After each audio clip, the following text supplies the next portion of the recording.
নারীর মর্যাদা ও নিরাপত্তার দাবিতে ঢাকা প্রেস ক্লাবের সামনে বিক্ষোভ সমাবেশ।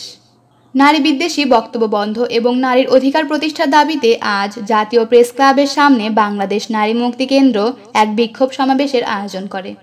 সমাবেশে বক্তারা নারীর মর্যাদা, অধিকার এবং নিরাপত্তা নিশ্চিত করার জন্য বেশ কয়েকটি গুরুত্বপূর্ণ দাবি উত্থাপন করেন। তারা ধর্মীয় ওয়াজ ও বয়ানে নারী বিদ্বেষী বক্তব্য প্রদান আইন করে বন্ধ করার আহ্বান জানান।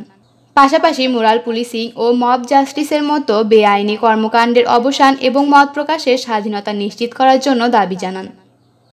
আলোচনা করলে যে সত্যিকার অর্থে আমরা একটা সমতা সমাজ চাই, সেই সমাজে কেউ কাউকে পিছিয়ে রাখবে না বা পিছিয়ে রাখার কারণ হবে না। তাহলে সেই জায়গায় নারীর এগিয়ে যাওয়ার পথে যত বাধা প্রতিবন্ধকতা সেটা আমরা দূর করতে চাই এবং এই প্রতিবন্ধকতা দূর করতে যে যে সংস্কার রাষ্ট্রের প্রয়োজন, সমাজের প্রয়োজন, সেই সমস্ত সংস্কার আমরা করতে হবে। কারণ আমরা দেশকে এগিয়ে নিয়ে যেতে চাই, আমরা মানুষ হিসেবে মানুষের মর্যাদার দেওয়ার যে সমাজ, সেই সমাজের দিকে এগিয়ে দিতে চাই। বক্তারা বলেন, নারীর প্রতি অবমাননা ও কটূক্তি সমাজে বিভাজন সৃষ্টি করে। নারীর মর্যাদা রক্ষা ও তাদের নিরাপত্তা নিশ্চিত করা রাষ্ট্রের দায়িত্ব। সমাবেশে অংশগ্রহণকারীরা প্ল্যাকার্ড হাতে প্রতিবাদ জানিয়ে স্লোগানে তাদের দাবি তুলে ধরেন।